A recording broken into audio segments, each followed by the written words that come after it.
Aslani, the editor-in-chief of Iran Front Page, is now joining us live from Tehran. Help us better understand the other immediate ramifications of that reported attack and the latest that we have been able to gather at this point. Well, thank you for having me. In fact, there has been no clear indication that this attack has been by the Saudis, but that is one of the possibilities.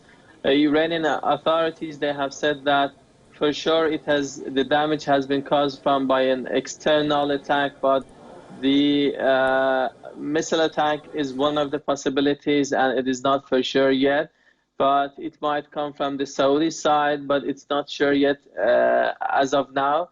And the more details need to be achieved by the investigation that is ongoing by the Iranian experts and institutions.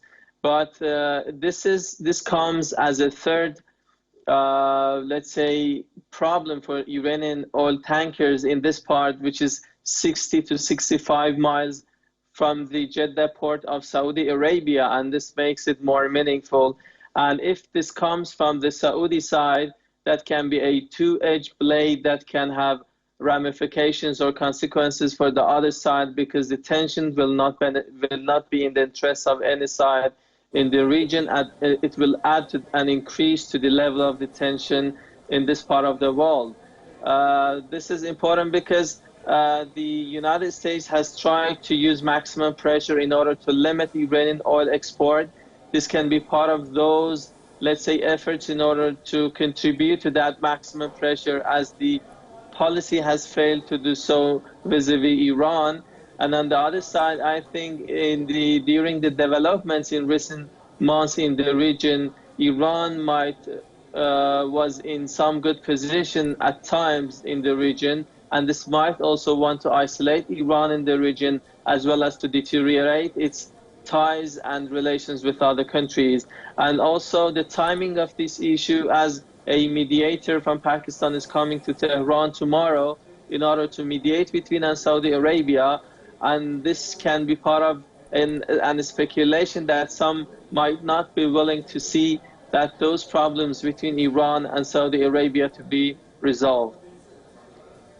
Right, Abbas, and it's also crucial here to take a step back and also assess the stance or the reactions that have been coming in from the key players here post the Saudi Aramco oil facilities. Your assessment of the mixed messaging that has come in from various quarters.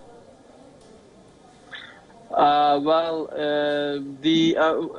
you're referring as the Aramco attack is that it was done by the Yemenis, because the Saudis have been involved in a conflict with the Yemenis for over 4 years and 6 months.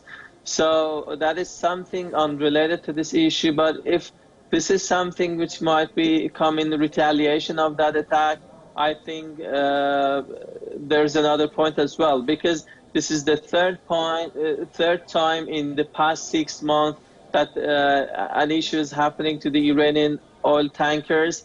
And the previous ones happened before Aramco attack. So I think it doesn't make sense that these to be retaliation of the Aramco attack. But if that is the case, that will have its own consequences, because if that's action, it can have a reaction, and depending on the quality of the attack and those elements behind this attack, I think Iran can have a reaction, and this can exacerbate the situation in the region, and this will not benefit any country in the region.